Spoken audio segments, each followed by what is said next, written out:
and I decided I wanted to do the music and stuff, I was already doing like the 60-hour grind and not doing anything that I loved because I was trying to escape the day or whatever the fuck it was. You know, it's like you get out of work and like all the people you worked with are going to the bar and stuff. So I just go to the bar and shit. I'm making tons of money doing 60-hour weeks and shit. But I just was, something was missing. I just didn't feel any purpose. I didn't feel any passion. In that moment, I decided like I'm not doing this anymore. Pardon me, I'm just repping my team. MVP, been ahead of my league. iLLViLLE, put that on everything. iLLViLLE, put that on everything. Competition fading at the sight. They ain't think I see the day, but I made it through the night. You are now tuned into iLLViLLE Radio. I am your host, the Gibby Gibby Stites, Gibzilla, Notorious GIB, whatever you want to call me. I got a lot of AKAs. Right here beside me, I got a very special guest, someone I like to call a personal friend, really dope artist, entrepreneur, marijuana enthusiast, just all around dope individual, always spreading positivity, none other than Spacey Jones. Spacey Jones, what's going on? What's up, baby? I appreciate you so much, man. That was a very humble introduction. Thank you. Hey, no, I appreciate you taking the time to come kick it with us on the first season of iLLViLLE Radio. That's important to say right now. You're What a a blessing. pioneer. Yeah, what a blessing for sure. First season. Let's go. Yeah, baby. All right, so we in here.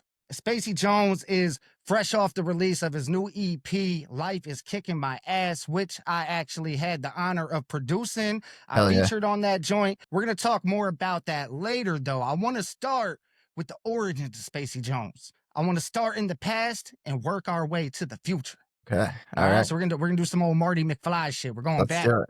back to the past, and then we'll be back to the future at some point in time. Cool. Let's right. time travel, baby. All right. So Spacey, you are from the East Coast originally. Yep.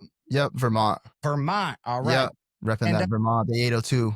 Nice. 802 represent. Yep. See, I first met you in Maine. I was doing my second grind mode cipher. It was 2019, I believe it was. Yeah. It was a 656 Fest, and you were also participating in grind mode cipher festivities. Word. Yep. Yes, I remember sir. this. Yep. Now, let's go back before that, though. What age did Spacey Jones first become enamored with hip hop? When did you first decide this was something that maybe you wanted to pursue in your life? Like fully pursue, it took a little while. I definitely fell in love with hip hop at a young age. I had an older sister who was into like R&B and hip hop and shit. She was always making me like mixtapes, like with the cassette player. She would put like little playlists together and shit. So that was kind of my introduction. So I was in love with it at a young age and shit, but I didn't write anything really until I got older, probably like 18 or something like that. I had a buddy who was kind of writing raps, few other kids in school that were like kind of freestyling a little bit and stuff, but I played sports, so I didn't really like hang out with them a ton, as much as I wanted to and stuff like that. I had an image I was trying to keep back then and steered away from things that now I look back and I'm like, oh, those were like, you know, those weren't bad people or bad things that they were doing. It was just like the society was telling me these things and shit. So, but 18 definitely started writing raps and shit. Freestyling at parties and doing all that whole thing, just running the circuit.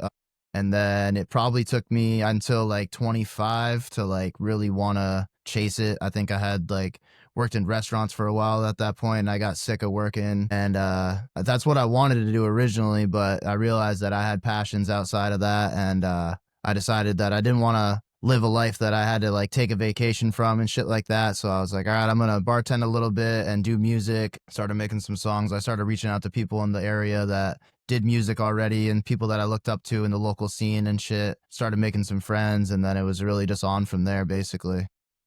Amazing. So you DJ as well, correct? Yeah, I just got into DJ in the last few years.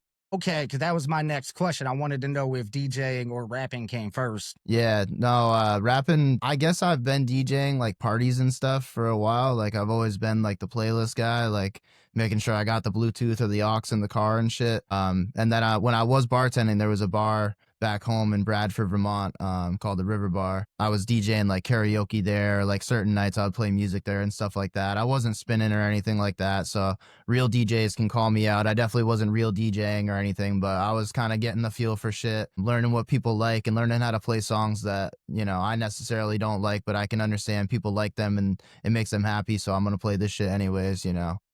Right. But now I've been learning under like a real DJ, DJ Hudspin. We've been doing the We Like to Party thing for the last couple of years, Yo, man, and shout I'm out to getting more DJ familiar. Hudspin. Shout Yeah, out. he's the real one, man. He's put me in a lot of good positions to be successful. I've met a lot of great people that have always put me in positions to be successful, and I'm always super grateful for that, for sure. Yeah, man, you've always been the type of dude to give flowers to those involved with like your success and the things that you got going on. That's one thing I took notice about Spacey Jones very early on. I was like, man, this is a very humble dude. You know what I mean? I say that respectfully. That's an amazing thing in hip hop. We don't have enough of it, you know? Totally, totally. And so let's go back a second here. You said you started taking the rap and or my bad, you started writing raps when you were 18, but you started taking it seriously and pursuing it around age 25. So in that 6, 7 year gap right there between 18 and 25, did you release any mixtapes or projects? Were you freestyling, dropping videos? What were you doing? I was like on SoundCloud a little bit. I'd like put a few things up on YouTube, and then like I was making music and not really a lot of it because like I didn't have beats, so I'd remix a lot of stuff. I didn't know like a lot of people that like made beats or like where to really get them. People that I knew that made beats like didn't really make beats that you could like rap on and stuff. So I was like just doing the remix thing, and I'll play that music for a bunch of people for like 8 years. And that's kind of, I think, where I got like sick of just like being that kid. I was like, I don't want to be known as like the kid that was just like rapping at the parties all the time, doing the same verses and freestyling and shit. It just got like tired. I could see like people were tired of it. I was tired of it. So I started doing like open mics and karaoke's and just putting myself out there. And I like was terrible in the beginning for sure. I mean, I don't consider myself amazing now by any means. I still have a lot of room to grow. But back then I was like falling flat on my face, but I was getting right back up because I didn't care what people said or what they thought, because I just knew that like you got to start somewhere basically. And I knew I wasn't going to be great. You know, like I played sports and stuff. It takes a lot of practice and repetition to get good at things. So the more you do it, the better you get. And you just got to not care what people think. It's not so much like fuck people's opinions. Like I'm going to do what I want. Like I'm never going to change and stuff like that. It's like keeping your ear to the streets when you're working hard and just like knowing that when you fail, like it's a lesson and not a loss type of thing, you know? Absolutely. Honestly, I couldn't have said it better myself. Spacey But Jones dropping gems over here. God appreciate you, man. damn. Holy. Just living a lot and just trying to share that message, especially through this new music. That's a whole new chapter I'm trying to live through. Is like I was that party dude for so long. Like Chris Webby was somebody I looked up to a lot, early Mac Miller and shit. And I felt like I was like trying to be the cool dude at the party. And now that I'm like 33, I'm starting to realize like I want other things in life, and I don't want my image to just be like that. You know, I want to show people that they can learn and heal and grow through like shit. And like, even if you make mistakes, like it's okay. You just got to own it, take accountability. Like we're all going to fuck up at some point. You know what I mean? You can't just like walk around acting like, you know, everybody else is to blame and stuff like that. Yeah, absolutely, man. Accountability, that's a big thing as I get older in my own life, in my own career. And I came to grips with that not too long ago myself. Just I am the one in control of my own destiny. As I feel like all the cliches, like you would hear when you were younger, they're so true.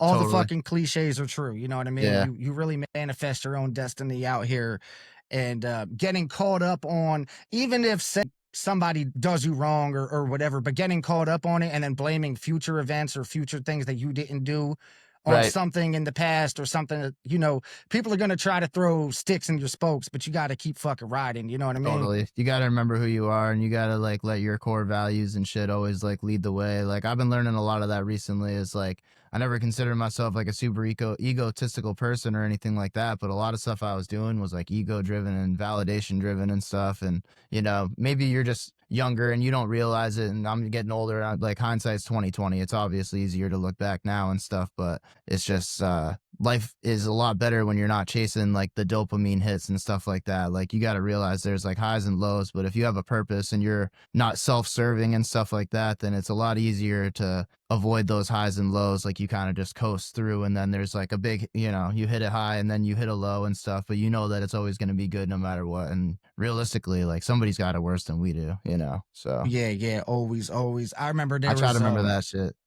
there was a Dizzy Wright bar on his album Growing Process, and there's probably been a lot of lines similar to it from other people over the years. But he had a line where he said, I hop out of bed, pray for my homie Marcus who lost his leg. it's gonna be all right. That was like a couple bars later. But it made me, because he said I hop out of bed, and then Right. he's thinking about his homie who lost his leg, but his homie is still out here positive making moves. So Totally. that was the gist of it. Gives him the motivation every day to know, like, man, there are people who got it way worse, people who can't physically even do the things that I can physically do with my body. Yeah. So No, straight up. And Dizzy Wright is one of those artists that we're the same age, but I've been listening to him, like he's been out way longer than me. It took me a while to kind of grow. I've always been like a late bloomer and stuff. We all got our own past, but Dizzy got me with the knowledge that he spits through his music. I know like a lot of people feel that their knowledgeable music and meaningful music doesn't get heard and stuff and change people's lives, but like if Dizzy hears this ever, like just know you changed my life, like with the 4 Agreements,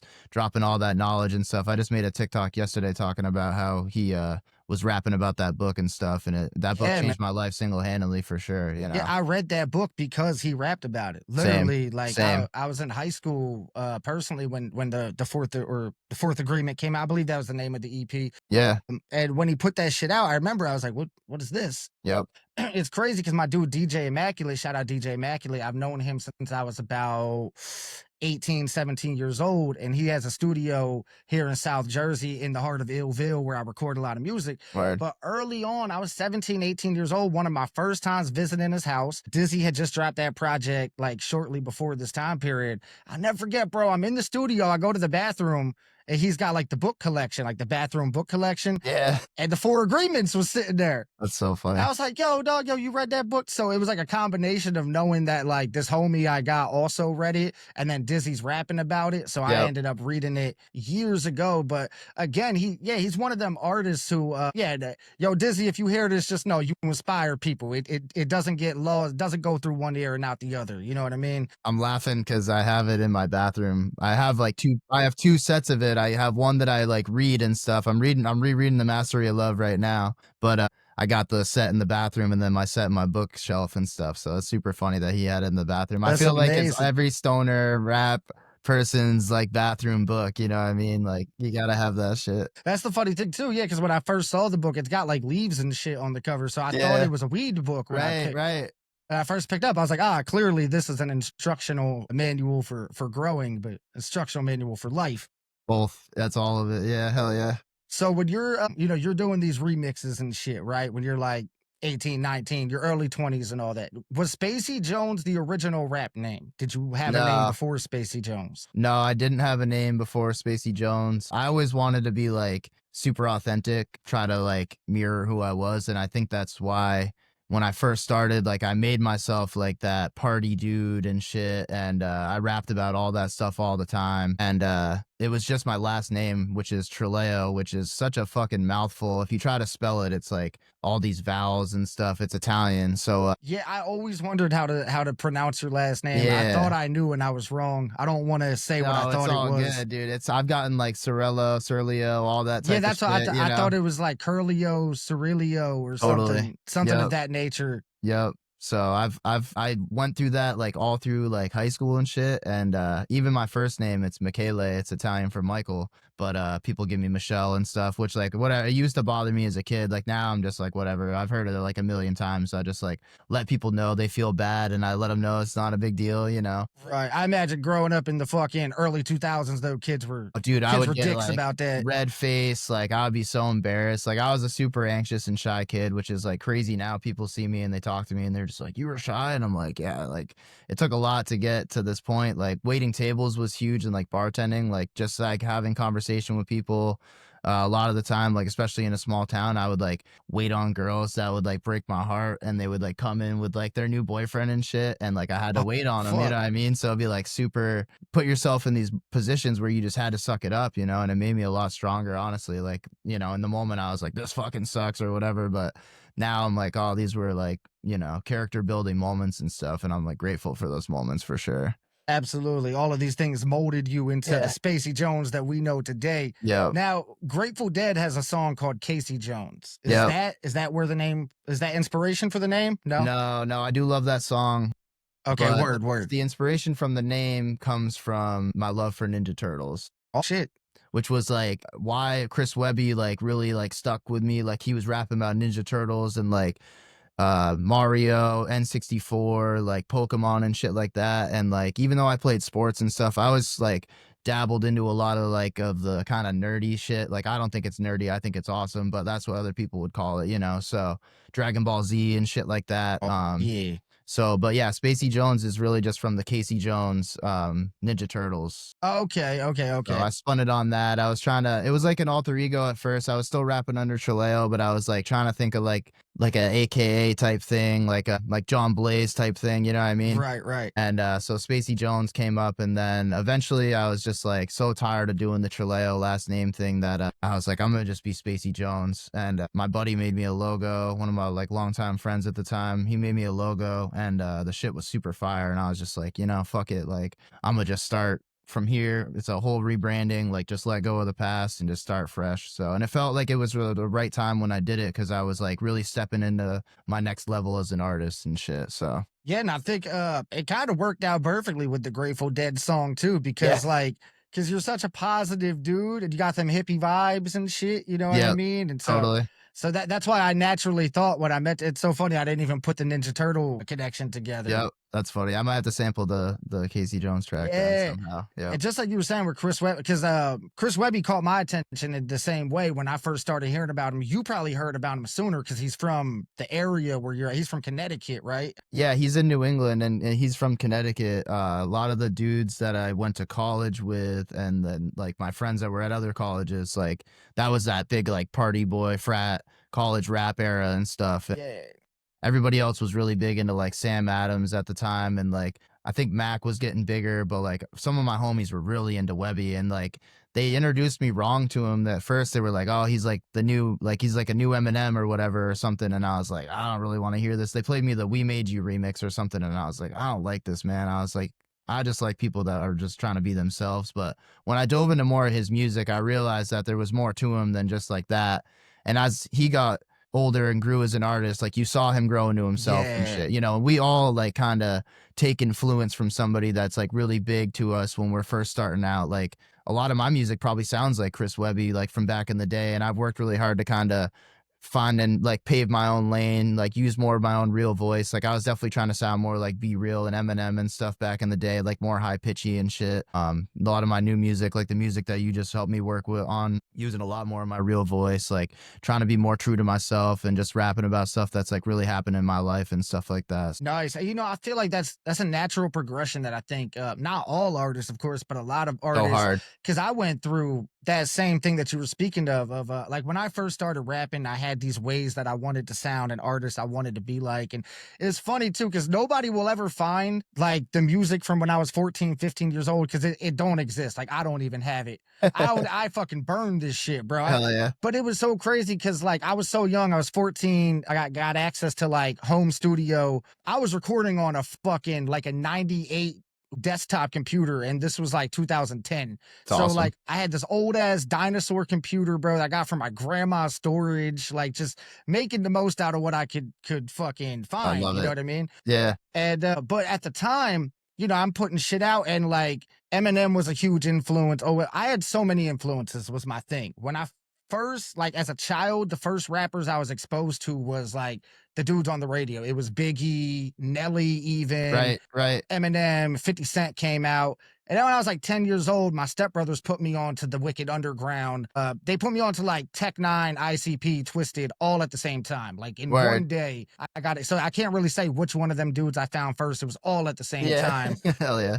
But so by the time I start putting out music, I'm like, all the rap that I'm listening to all the shit on the radio. But I'm listening to all the shit on the street mixtapes. But then I'm also listening to like this weird horrorcore shit. So Right. I got all these different influences. So my early recording, it was a lot of like, man, I'm doing like some horrorcore shit today. I want to be like Esham and today, you Fuck know. yeah. But then the next day I want to be like Lil Wayne, and I'm trying to fuck around with auto tune, and I'm doing a 6 foot, 7 foot remix and shit. Word. So it was such a clusterfuck, but I was just having fun with it. I was truly having fun, and every day after school. But as I got older, I started just finding that what I didn't have to really put effort into thinking about what I wanted to write, because the shit started flowing out. Like my natural life just started flowing out. I feel like Gibby Stites started coming out of the writing Yes.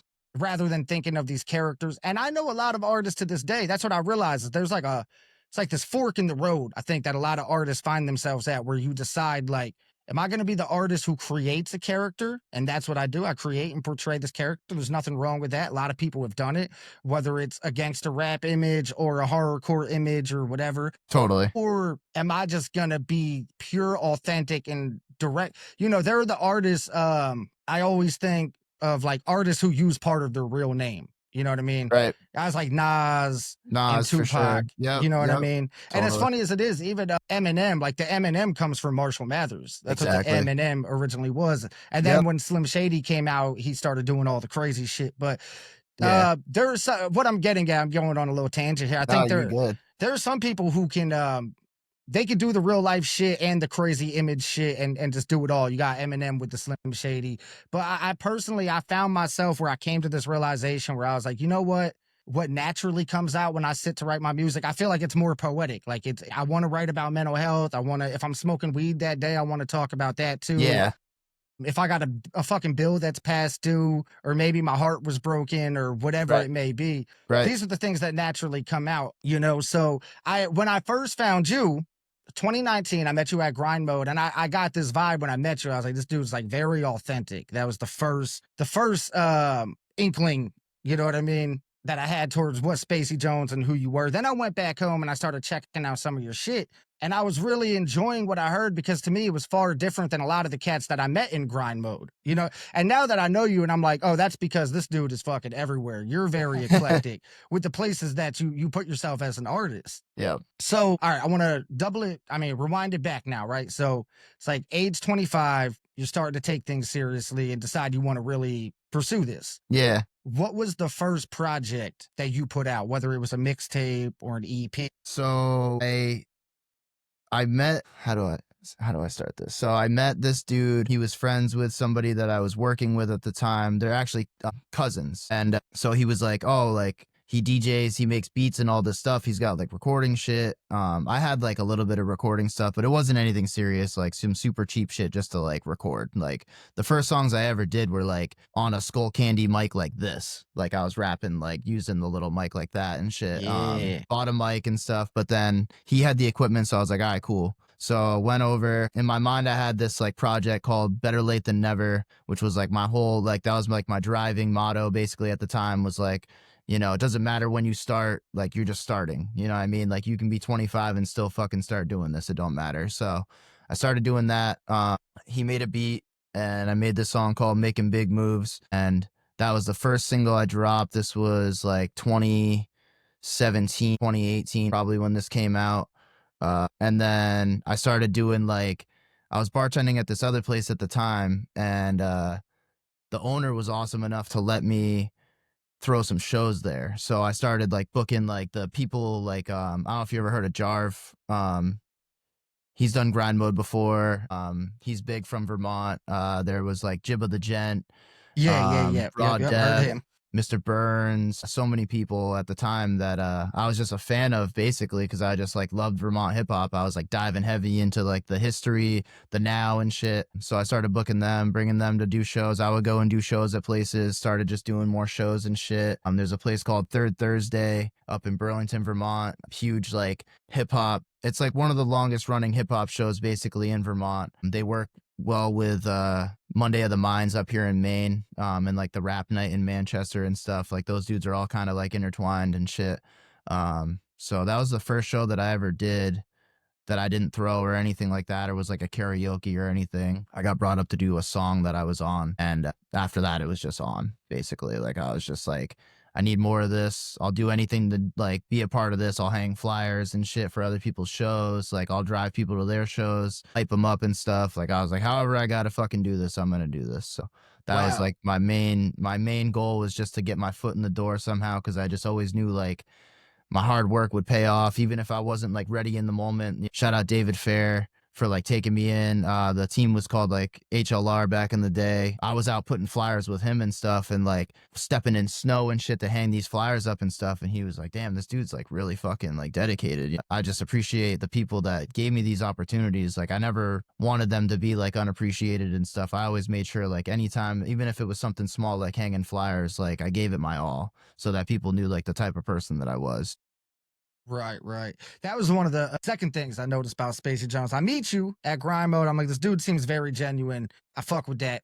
He seems positive. I don't know why it just gives me positive vibes. Feel like if I had this dude next to me, I might like win a scratch off lottery ticket for a lot of money or something. Hell But yeah. then the second thing I noticed, because as I'm heading home from the festival, I started like looking into some of the artists who I had met there and shit. And I was like, damn, this Spacey Jones be performing. That motherfucker be rocking stages. Because at that time, for me personally, I had just started doing shows. I had just started doing shows when we first met. Maybe I was a couple years into doing live events. No shit. And so that was the first thing I noticed when I went on your Instagram and I was scrolling. I'm seeing these flyers and shit. I'm like, man, he's all up in this area. This episode of iLLViLLE Radio is sponsored by Mad Max's Meds, the craziest meds on the East Coast. When I'm on tour, long days in the van, need a little something to get my mind right, Mad Max's Meds always gets me right. You can check out Mad Max's Meds across the East Coast at select shows this May. They will be at Froggy Days in New York on the 15th and the 16th.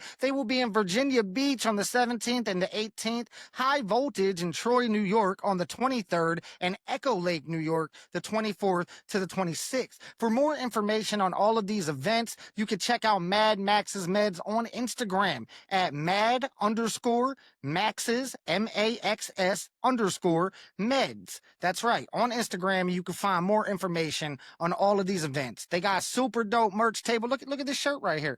They got the merch. Just go check them out. All right.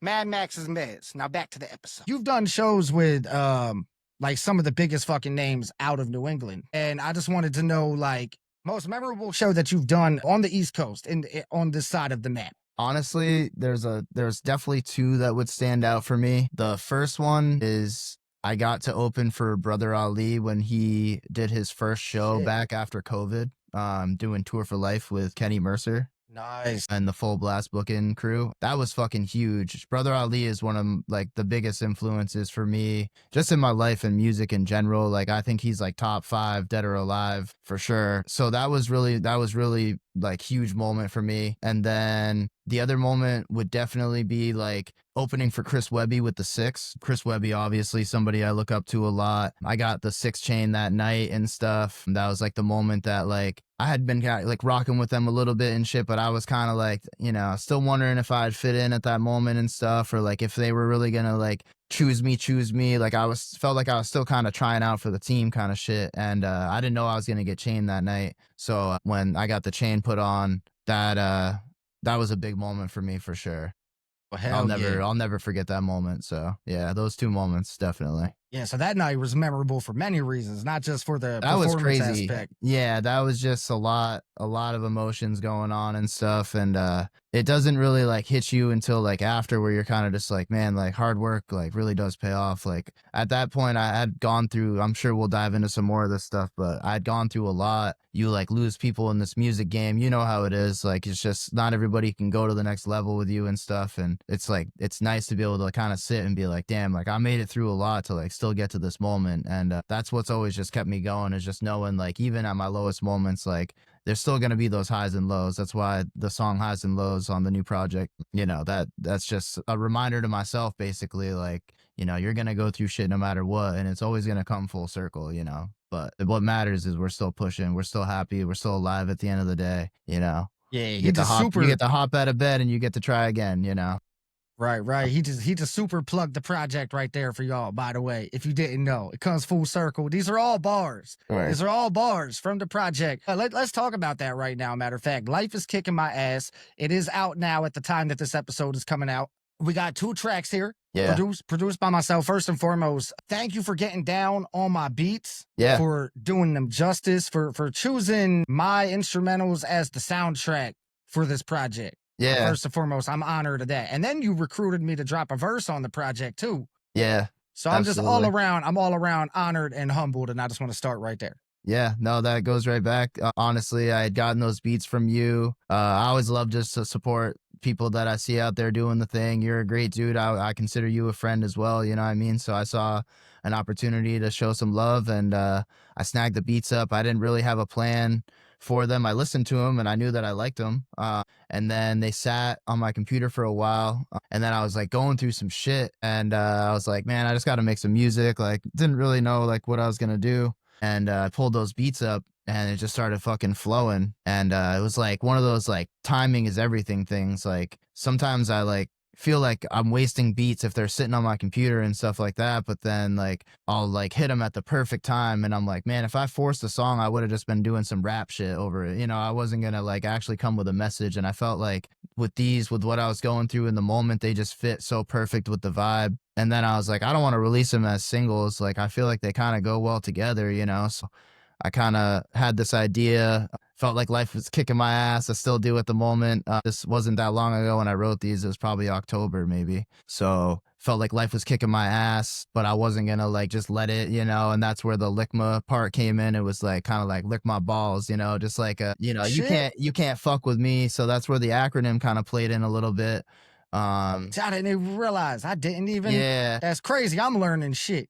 Yep, yep. So I didn't know if people would pick up on that or not. I kind of left that as just like people's own interpretation, but that was kind of where I got it from. And it just worked. And then I had a few people I was like trying to put on highs and lows for a little bit, but I don't like forcing stuff. And like if people just don't really get back, then it's like cool, you know, like timing just wasn't right. Like even from the get-go, I was like, man, I just like feel like Gibby would do like a lot of justice on this track. The I Don't Know track was so good. Like you just have a really good way with articulating like negative and positive emotions and stuff. And I felt like that was just what the song needed to kind of keep the same vibe that I was already bringing to it. So Man, I appreciate that. I'm glad that the other people didn't kind of work out because like not that it's like they're great artists and stuff, you know. It's just everything does happen for a reason, you know. I try to not force things in my life. I try to just let it flow naturally, never take things personally and stuff like that because I know I'm busy sometimes, and that's why like if people hit me up with a feature, I'll just be like, yo, I got this much time to do it. I'll get it done when I can or whatever, or you know, vice versa. If I can bang it out quick, I will. I'll just try to communicate things and just be clear with people. So,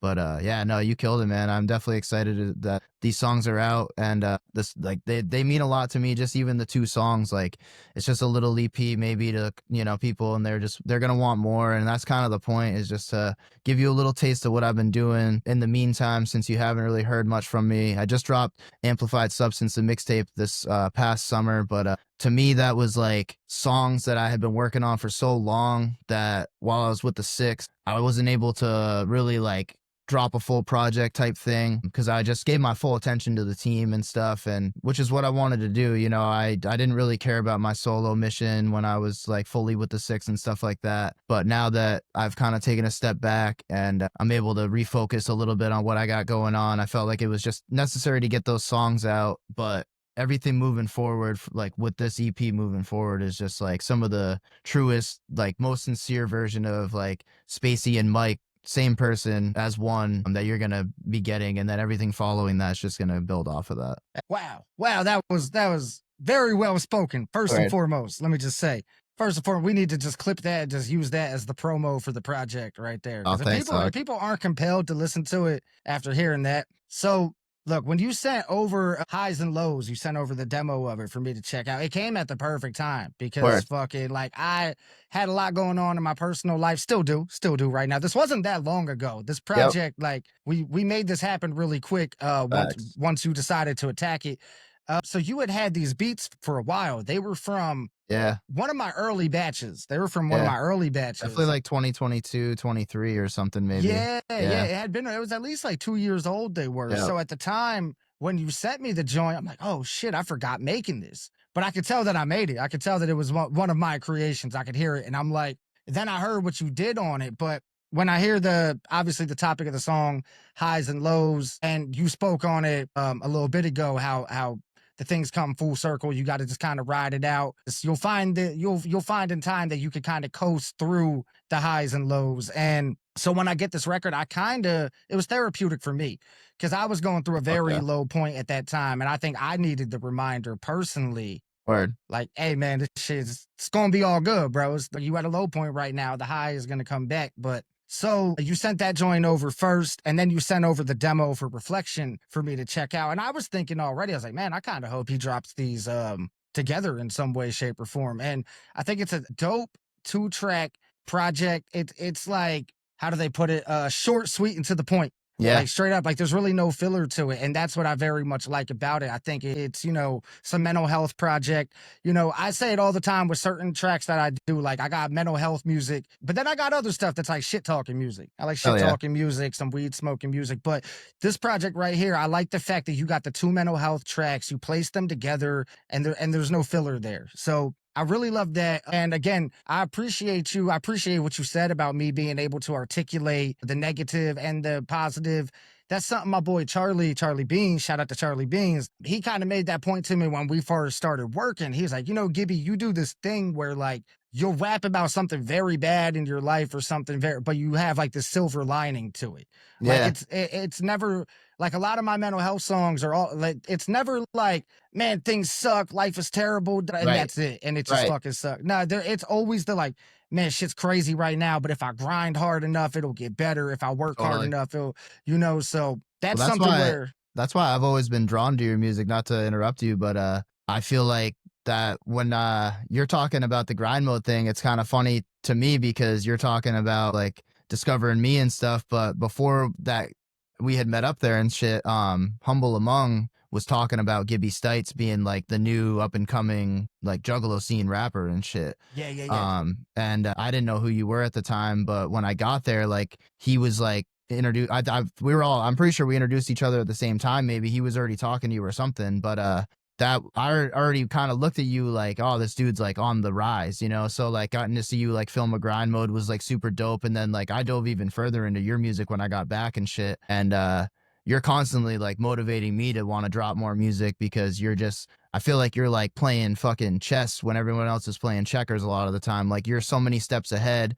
You got so many projects working, but you're able to still keep it going and like make sure you like are getting stuff and dropping it and you give it the attention it deserves, the promotion that it deserves. You're never like moving on to the next thing too soon. You're really good about like not teasing too much stuff, but like teasing at the right moments or something, or or not giving too much of a notice when you're dropping something. You give like, I'm gonna drop it on this day and then it's coming out. You don't overkill it with your marketing and shit. I've definitely learned a lot from you as an artist, which is like that never thing. I mean, I worked as a life coach for years and I learned more from my clients than they probably learn from me sometimes, so yeah, no, I just wanted to give you some flowers while you're giving me flowers. I just My want bad. to, Like all of that, dude, that means it means the world to me. It really Yeah. fucking does, especially coming from another artist, somebody who I very much fuck with. And damn, man, I'm supposed to be giving you the flowers Nah, over man, here. that's You drink hit me with the nori, with drink the drink champ shit. champs. Yeah, the drink Yeah, I was champs about you is hit me with the drink that's champs how we do treatment it. over Yeah. here.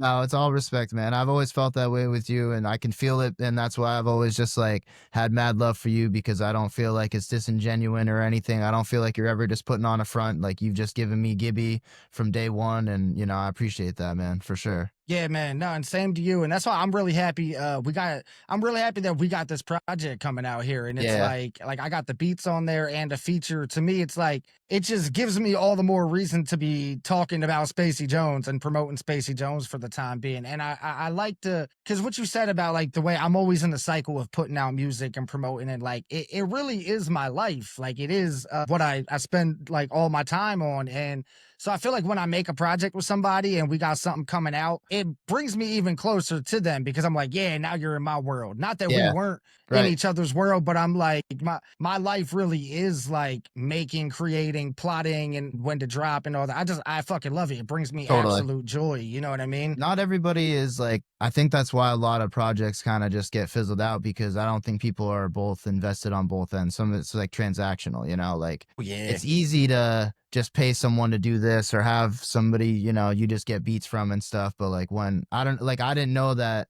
when you got that song, like you needed that, you know what I mean? Like, and it makes me feel like that it was meant to be even more because the time that it took in between how long I was making the song and then when I decided to send it to you after I didn't get the features that I wanted and shit, like, it was like that clearly was like a meant to be thing. So like it's pretty cool like when you just let the world happen, the universe work in the way that it needs to and shit, Yeah, So absolutely. I fuck with that. That was cool hearing that. Yeah, no, it was great because like, at that time I had a lot going on personally, some family shit going on. And, I was doing other features at the time for other projects I'm working on. And it was a lot of hard like cipher verses. Yep. They're like the cipher verses, even if it's not going on a cipher, but it's like the Right. shit talking rap. Yep. Which I'm gonna be real, there was a long time throughout my early 20s, mid 20s, my teenage years where like I could do that shit all day. Like All day. I could talk shit all day. I had endless amounts of fuck yous to just get Yep. out. But I find myself now some days I'm going through so much or I'm in such a serious mode, you know what I mean? I know I can pull that shit out of me, but it's almost like I'd be forcing it, you know what I mean? Right. So when you send over highs and lows, it was I was like, it Hell was like yeah. a breath of Right. fresh air. I I was get like, to yo, like be myself for a second. I don't yeah, I have get to to put talk this about what armor up. Yeah. yup, I get to talk about what I'm feeling right now in this moment. And I fucking love that song. I played it so much. I think that it sounds so clean everywhere I Oh listen yeah. to it. To No, you everybody out killed it. there, if you have not already streamed the project, Lickma, Life is Kicking My Ass. It's out right now. And if you haven't, you can lick my balls. Yeah, buddy. God You damn already it. know. Yeah, That's the man. promo right there. Fucking right. If you ain't bumping that shit, god damn it. Like a All right.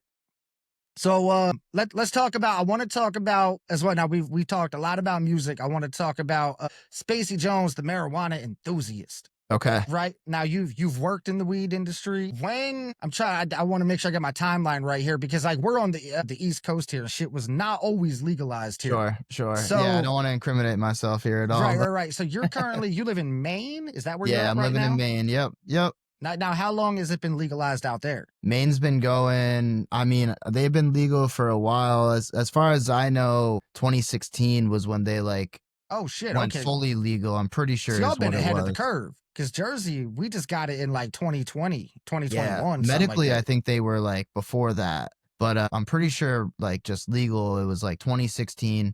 Vermont followed a few years later. I was still in Vermont during those early days and stuff, and I didn't really have any like intent on growing or learning how to grow or anything like that. Like I'd always just like I like smoking weed. Like I really enjoyed it. It's super therapeutic for me. It helps me create. It helps me just relax. I feel like I'm just like way more locked in when I'm smoking and stuff. I smoke a lot less than I used to. Just a personal choice nowadays. Just got more shit to do, more important shit that I got to be present for and stuff. But it was always about trying to like pay for the weed I was getting or make a little bit of extra money when I was kind of just doing some stuff on the side. But then I had a friend who gave me a couple plants one year when it was legal in Vermont, and he was like, yo, you should like try growing. And so I like grew that year, put like not very much effort into it, got decent results. But he was like, man, like, you know, you see what you got doing what you did. He's like, let me write out a plan for you. He's like, you just try to follow it the best you can. He's like, just have no expectations and shit. He's like, just do it like this. So I started doing a bunch of the stuff that he was telling me to do. And of course, like the weather in New England is just horrible for growing. Like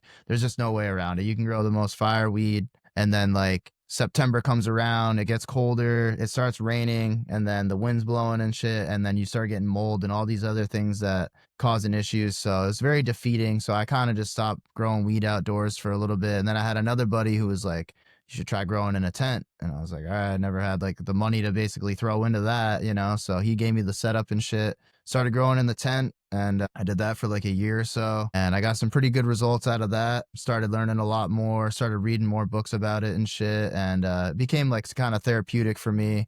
I was hitting the gym more at the time, just trying to find like a routine in my life, something that I just never really had before. I was dedicated to a lot of things like making music and, you know, going and trying to have like fun with the homies and stuff like that. And like always at work on time and shit. There was like strict things that I would do and make sure I followed up on, but having a routine and like trying to do like self-care was like something just never really was in the cards before. So that helped a lot. And then once I moved up to Maine, I kept doing the tent growing. I got like a smaller tent in my apartment going, the one I'm still rocking right now. And then I started working at a grow. So I was just like assistant grower there and shit. And that just like fast forwarded like all of my learning like exponentially. Like I like learned so much being there. They trusted me with a lot, which was awesome. I made mistakes. They just taught me how to fix them and shit, which was cool. Super grateful for those dudes. I started like part-time at another grow and learned a lot there. Everybody's kind of got their own methods, which is cool. I knew that like working restaurants and shit, everybody's kind of got their own way. You just like figure it out. You always got to do what's best for you, but you know, you learn their ways too and stuff. And then just needed kind of some more steady money coming in. So I decided to like try to see the retail side of things. So I got a job at this shop called the Frost Factory. That's where I'm currently working right now. And those guys have been fucking awesome. They've been super supportive of like music, DJing. They've been sponsoring our gigs and stuff. The owner's been like posting my videos and shit. Shit, It helps that I rap about weed and shit, obviously, but yeah, I they're mean, like, that's the they're dream come awesome. true. Yeah. So, and it's kind of funny. Like, I was like, when I was writing Reflection and Highs and Lows, like one of the grows I was working at didn't really work out. And I was going through like a bunch of money issues at the time and stuff like that. And like, I was like kind of like praying for like this job, like, and I didn't know where it was going to be, like who the job was going to be for and stuff like that. Like, but I was just like, I need like a place where I can go that like gives me the flexibility to like do my music and DJing and stuff. And so I got lucky when I landed into this place. And so yeah, just been there, just grinding away and just learning a lot on the retail side. It's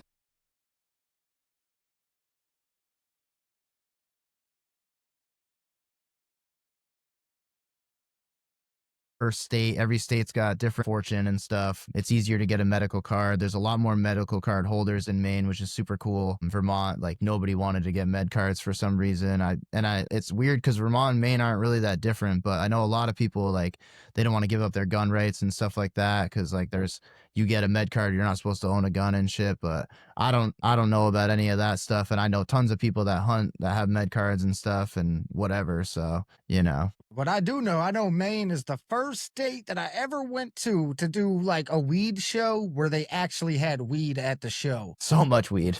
Yeah, because like prior to that, I swear to you, like I did a show in it was South Carolina one time. It was like 2020, 2021, and it was like a canna festival. You know, canna something is what it's called. And I don't know why I pulled up thinking they were gonna have real weed. It was all CBD and Delta 8 and shit. Word. And they were like, "Oh no, like we're not actually legalized here yet. This is we throw these festivals in hopes that we can get legalized." And that's dope. And I'm glad I was there to support that. Right. Highly misleading though. Totally. I did not ask enough questions. So I'll never forget. Yeah, I was going to Maine for one of these shows. It was in the fucking middle of the woods. I think it was the Haunted Halloween. Maybe it was that one. Yeah. But I remember seeing all these weed vendors on the flyer and the thing, and I'm like, yeah, it's just gonna be a bunch of fucking CBD and shit. Right. And I pulled up and they had the real weed in abundance, and I was Just like, everywhere. oh, dude, I'll never forget that night. Actually, I drove there by myself. I got like too high too quick because I was told. So after I get off stage, I think it was Cartoon told me, somebody told me, I'm pretty sure it was him. He was like, yo, if you walk around to each of these vendors and you tell them you just performed and you're Gibby Stites, they'll probably all give you something. I was like, fuck yeah. So I just started walking around. I made it to like 4 tables. And next thing I knew, I was so fucking stoned, bro. I looked over. I had Kobe with me. Kid Savage was next to me. I think we were sharing a joint and he tried to pass it to me. And I was like, I can't, bro. Like, don't. Yeah. And at the time, yo, I remember the shit was so funny. At the time, I was so caught up in like, I'm a rapper. I smoke a lot of weed. I rap about smoking weed. Nobody can know that I got too stoned and turned down like that was a thing in my mind. I remember I was like, man, you turned down a joint in public. Word. And Totally. now I don't give a fuck. Now, bro, sometimes I was at a show last weekend, you know what I mean? It was a 420 blowout show. And I got to the point where I was like, nah, bro, I can't. I need to not smoke for a second. Yeah. Like, my tolerance ain't what it once was. And it's crazy how I think so much of I think I kept my tolerance so fucking high at a time just because of the public perception. Of like, I'm gonna be at these shows, I'm a rapper, I rap about smoking weed, so I gotta be able to hit the jawn when people pass the jawn. Totally, dude. Now I'm like, man, fuck that shit. You know what? Shout out to the motherfuckers who do be blowing down like that. You know what I mean? Yeah. Every time I've forgotten lyrics and shit, it's usually from smoking right before I went on stage and shit. You know, like if I'm up on stage and I start smoking, it's a little different, but like right before you go up is just unnecessary, bro. You know? My issue is like, yo, I can, in this day and age, like, I can get as stoned as I need to if I'm alone working on some shit, if I'm in the studio. But like when it comes to shows and events and I get too high, I can't have good conversation with people. Yeah. I be talking to people and they sound like they're further away than they really are. And like, I swear to God, Causing dog, issues that don't need to be. I find myself like giving too much information and shit. Like, Like I'll be like, yeah, man, I ate an edible like 30 minutes ago. I feel it kicking in. And motherfuckers will look at you like, why are you telling me all this? What are you new to this shit? Yeah, yeah. I overshare like a And I'm motherfucker. like, nah, but I feel like I'm having bad conversation. So I gotta let you know everything I've done in the last That's hour. that's how you know I'm high as fuck. If I just start telling you a bunch of shit that I don't need to be telling you for sure, I'd be oversharing. I'm like, yeah, bro, I was at the pizza shop and they didn't have any pepperoni left. Motherfucker, what the fuck are you talking about, Gibby? And I'm like, dude, don't pass it to me again. All right. This ain't the conversation you want. Right? Oh man. That's so fucking funny. But I want to double back real quick to, so you were saying now you're working with the weed, and not only working with weed, but the people that you work with are like receptive to your music. And it seems like now you're in that space where all of your interests, your passions, it's all part of your life now, your day-to-day life. And it's almost like you exude these things, you know what I mean? Like you're fully living your own life. And I'm trying to think of like the way to word this, but it's a beautiful thing because a lot of people, they got to go to a 9 to 5 where they have to suppress the real them Yeah. for 8 hours a day. Or if maybe they don't got to suppress their sense of humor or whatever, but they got to not talk about this passion that they have, or they got to not talk about their other career Yep. at this.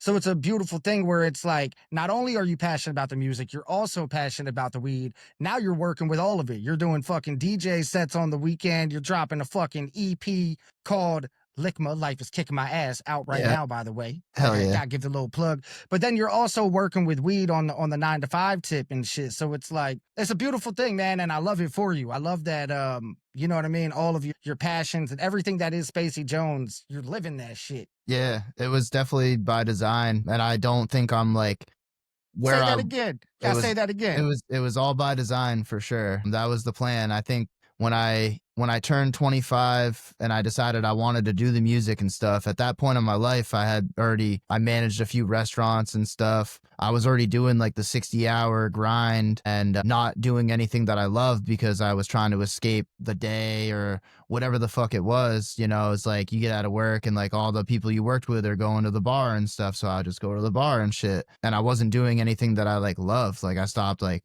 playing basketball and shit. I stopped like just being outdoors and stuff. Like I would just be sleeping, getting drunk and going to work. And I thought like work was like enough, like I'm making tons of money doing 60-hour weeks and shit, but I just something was missing. I just didn't feel any purpose. I didn't feel any passion. So then in that moment I decided like, I'm not doing this anymore. And I don't care how long it takes. I want to live. I want to build a life that I don't need to take a vacation from was like the goal. I want every day to feel like I'm like fucking doing something I love. Like I wake up and I'm like taking care of my plants, and then I go to the gym, and then I work on some music, and then I go to work, and like I'm at work like at a weed shop where I get to like talk about my music and promote my DJ event for the weekend. And then like people come in and have different needs and reasons why they're in the shop because of pain or they had a bad day or something, and I get to be like the reason that can maybe help turn their day around or give them something that's going to turn their week around or something like that, So I'm finding more purpose and passion and the things that I love. And I think if everybody could do that, it's not easy, but if you can start just doing it in little bits of your life, like you just gotta kind of slowly let it happen. And then honestly, like if it scares the shit out of you, like do it. People ask me all the time, like how do I still get on stage and how do I battle stage fright? And I the only way I've ever battled it is just by doing it. Like it's always scared the shit out of me. Like even today, like when we did the gathering for the 6th, like that was fucking so many fucking people, bro. You know what I mean? Like that was like the biggest crowd I've ever done in my whole life. Main stage, might we add? Oh man, that was like, yeah, dog. What a fucking moment. And just having your brothers up there with you and stuff, like you just forget about all the people. It reminded me of like playing basketball and you got that last shot, the foul shot and shit. You can't look at the crowd. You can't think about the crowd. You got to just block everything out. Like it all sounds cliche. Like you said earlier, like all that cliche shit is like the real shit. Like those sayings are sayings for a reason. You know what I mean? Like people aren't just saying that stuff just for fun. Like it's all real. And the sooner you realize that, and the sooner you can just kind of get over your fears, because the only way you confront fears is just by facing them. You're never gonna be less shy by being more shy. You're only gonna get better at being shy. So the way to do it is just to put yourself out there. Like 656 Fest. Here's a really good story. 656 Fest, the first one. was my first festival I'd ever done. I had just been like doing like little shows for the year. This was like 2018 for sure. Like I barely had any music out, and I didn't even know who I really was as a person at that time. I had my hair out, like my hair was long. I just started growing it out and shit like that last couple years. I thought I knew who the fuck I was, but then I went to this festival, I performed, and it was mad early, so there wasn't like a lot of people, which never bothered me. I always just gave my all, no matter who was going to be there, period. And then they were doing a dab gram competition. I think I said that right. Yeah, a gram dab competition. And so you had to go up, take a full gram dab, and then I think it was just like who could keep going for more, basically, or whatever. And I like considered myself a heavy smoker at the time. Like I'm just like, I can fucking do this, no problem, dude. Shit. And I was way wrong. So I go up there, I fucking take this dab, bro, and I get fucking wrecked. And I'm like freaking the fuck out. I'm having like a fucking identity crisis, basically. My buddy that came up with me, I'm like, yo, I don't belong here. I was like, I'm not a rapper. I was like, look at me, dude. I was like, I don't look like any of these fucking people. And I'm just like fighting through all this shit.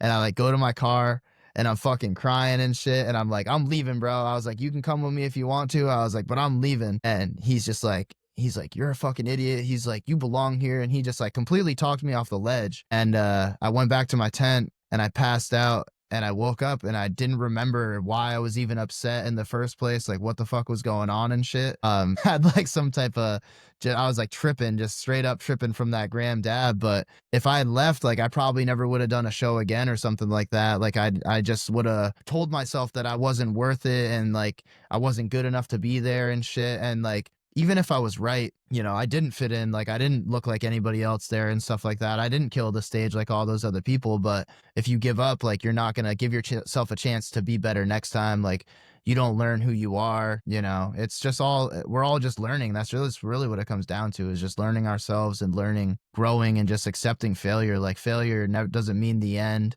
you know, rejection doesn't mean the end and stuff. Like there's a lot of times that I heard no that made me better. You know, it didn't work out in that moment, but it made me like want to work harder, and it made me stronger. And like I was probably undeserving of that opportunity in that moment, but the rejection made me like more deserving in the next moment.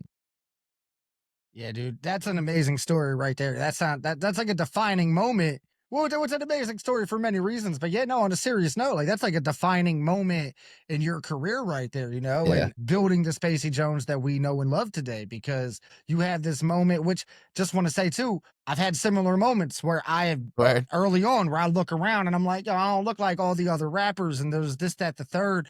Yep.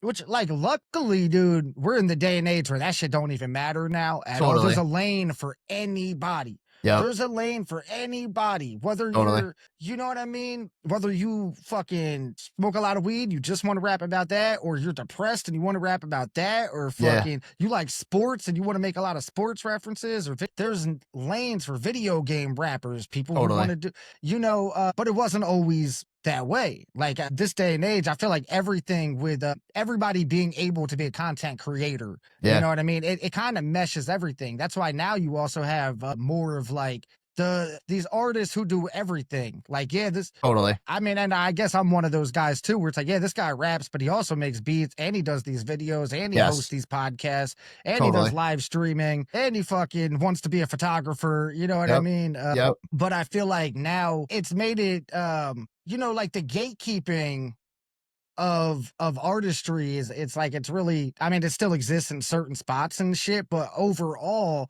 back in the day, you wanted to be an artist, like you couldn't just put yourself on. Like Right. nowadays, you can post some videos with no following and get lucky, and that shit could take off, and then Totally. people be like, dude, I fucking love this guy in his bedroom with his fucking glasses and his Pokemon Funko Pops and shit. Like I got all that Right. shit too. Right. Versus back in the day, you would take this pitch to somebody, to a label or somebody, and they would shoot you down, be like, no, that's not what the people want. It's not what the people are looking for. It's not what's marketable. It's not what's going to sell, you know? So we're lucky that now, you know, everybody can find their own niche and really, you know, but anyway, you had that moment at that show where like you took the dab was way too big. I'm blaming the dab, but it was an epiphany dab. It was an Yeah. epiphany dab. That dab It led to needed to something. happen for sure. But you know, my boy, I remember my boy Mikey Schwegel. Shout out to Schweg. Yo, Schweg, if you watching this, Mikey, we ain't talked in a long ass time, but if you're watching this, shout out to you. My boy Mikey said to me one time when we were kids, like probably 16, 17, and I rapped back then. I had mixtapes and shit. I remember he said, he's like, Gib, you don't look like you would kick a crazy verse. Like you don't look like you like a rapper. And everyone around us started laughing. And then he stopped himself and he was like, but you do it. But you do it like Hell yeah. you know, and I realized he didn't, it was like a compliment. Like it Right. wasn't, he was like, bro, like you don't look like you're about to spit the shit that you spit when you do it. And then I kind of learned how to use that as my weapon going forward. I always Totally, kept that in my mind. Like, all right, people see me, they're not going to see me and be like, yo, this dude's about to kill the, you know what I mean? Like he's about Right. to kill this shit. You know what I mean? Yep. They might look at me and be like, yo, what's he, the sound guy? Like this dude, like, is he the fucking, you know what I mean? Is he Yep. the producer? Who is he? So Yep. I've used that element of surprise to my advantage a lot throughout my career. You know what I mean? Well, even like you know, we talked about like Chris Webby and like Mac and stuff early. Like a lot of those dudes, like Oh, yeah, they were kicked breaking outdoors. they were breaking down barriers, you know, so that we could do what we're doing now, Yep. you know, because like they weren't always fitting in. Like I remember hearing Mac say, what's that song? Diablo. He says, how'd I get my G pass? None of your fucking beeswax. Like, cause Sean Price Yeah. fucking co-signed Mac, bro, you know, like, and nobody really understood like how it happened and shit, but it's just like being true to your authentic self and stuff. And I think that's what it is too, is like, you know, I think back a few years ago, like I was trying to fit the part more. I didn't, you know, now I just dress how I want to dress. Like I don't really give a fuck. Like I don't really look like a rapper for sure. And there was like a lot of time when I was just trying to wear the snapbacks and shit and wear certain things because I was like, oh, this is what all the other rappers are wearing and stuff, you know, and then I just looked mad out of place. And I think that's what it is. It's not that I didn't fit in. It's that I was trying to fit in and I was realizing that, you know what I mean? It's like we project a lot sometimes. It's like, or like it's a reverse thing. Like, you know, I'm saying like, I don't fit in here. It's like, but I shouldn't fit in. Like, you shouldn't try to fit in, you know? And like a lot of my life, like that might have been a survival tactic that worked before, but I've learned to let that go. Cause like in high school, even like, you know, coming up, I went to a really small, like redneck school in Vermont, basically. Like there was like 80 something kids in my graduating class. So when I would dress how I wanted to dress, maybe a little bit baggy, because like my cousin, my dad's from Long Island, and that's where my cousin's from. That's where they all lived and stuff. So like we would go there in the summertime, and that's where we do all of our shopping. We would go to the mall there, and we would just get all the fly shit at like PacSun or whatever Zoomies at the time and stuff like that. And I would just like dress like kind of how my cousin dressed. So I thought he was super cool and shit. And then I would go back to Vermont and I go to school and like people be like, oh, what's up, gangster and shit like that. And like I wasn't even really dressing gangster. I would just wear like a DC shirt that was kind of baggy for me and like some baggy bullhead jeans or something. But I would wear like a flat brim like Yankees hat every once in a while or something like that. But I would get picked on so bad. And I didn't like realize that I was just needed to stay true to myself or just figure out like who I really was and not try to dress like other people and stuff. But instead I went the other way and I started dressing like super rednecky to fit in. And then all these girls started liking me and stuff. And I just like somewhere in my mind created like, oh, if you can be a chameleon, you can adapt and like it'll just get whoever you want to like you type of thing, you know? And that's just like super hollow and shallow because it just like people don't like you for you at that point, you know, they like you for this image that you're creating. And then when the image is gone, you kind of feel like, oh, they don't really like fuck with me like that. Or, and most of the time they don't. Like the real ones always will, you know, and they've seen the real you anyways, but you know. Right. And then sometimes you can find yourself in that scenario of like doing these things. Damn, these people are liking me. It's working at school or wherever in my social life. But then you look in the mirror and you're not enjoying the things that you're wearing. It's like, Totally, dude.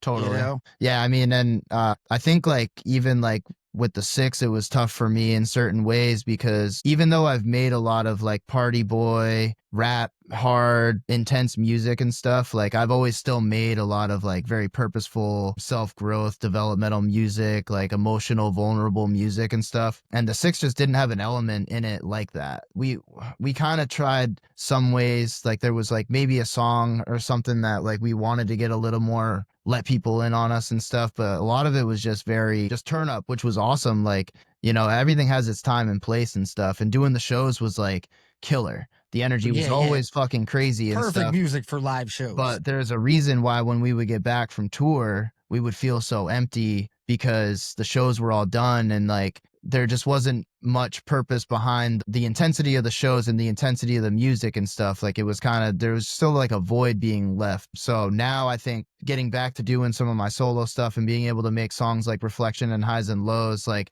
those, that's my way of like therapy. Like I always will make music for like my coping and therapy and stuff, but releasing that to the world, knowing that there's other people that are going through that, that's part of the like the purpose, you know. And like it makes me feel better knowing that like hopefully like that song can help someone turn their day around. And you know, because where I was at, you know, where I am now, even though things aren't perfect now, because like back in October things were a lot crazier. Now things are getting a lot better, but they're still not like great, you know. But Right. my mentality is way better. I'm in a way better spot. I'm in the highs right now, you know. So and the lows are gonna come again at some point and shit, but it's just growing and learning through that And and just now when them lows staying come, consistent. now when Yeah. they come back around, we got an anthem for it. You know what I That's right, mean? baby. Now we got That's the right. soundtrack.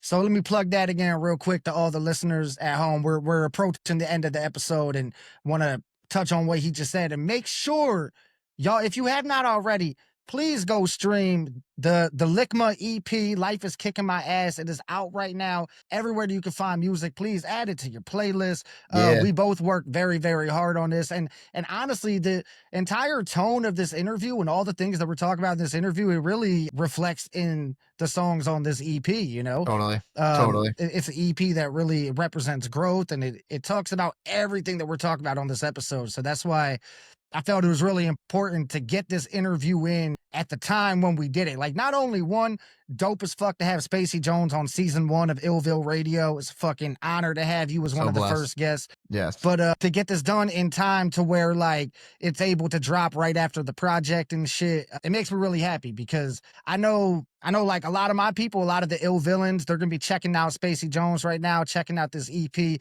And I wanted them to get to know more about you as a person as well while they're supporting that project so they know who they're supporting, what they're listening to. And yeah, man, I want to say once again, I appreciate you getting down on my production, rapping on my beats, doing them justice. I appreciate you involving me and getting me to drop a verse on a song that I very much needed. But I also appreciate you taking the time to come kick it with me on iLLViLLE Radio. Is Yeah, there man. anything else you want to say to the people? Anything you got going on? Something you want to plug? Special shout out? Anything like that? Oh man, shout out the Most High. Shout out my family and all my friends and stuff. Shout out Gibby for having me on here. Yeah. Just keep grinding, man. If you got a dream, just chase it. It doesn't matter what it is. And don't let people make you feel silly for chasing it. And just don't give up. Even when you hit a roadblock, you just got to find another path. And that's it. Just stay true to yourself. Amazing, man. You've dropped gems throughout this entire fucking episode, 100%. Shout out to all the ill villains who are at home tuning in. Please check out the EP. Support this man right here. Support Spacey Jones. Appreciate you Goddamn so it. much. Now, once again, man, yo, thank you for popping in. And the EP is out right now. Life Yeah. is Kicking My Ass everywhere that you can stream music. Tell the Go people bump where to that. find you online.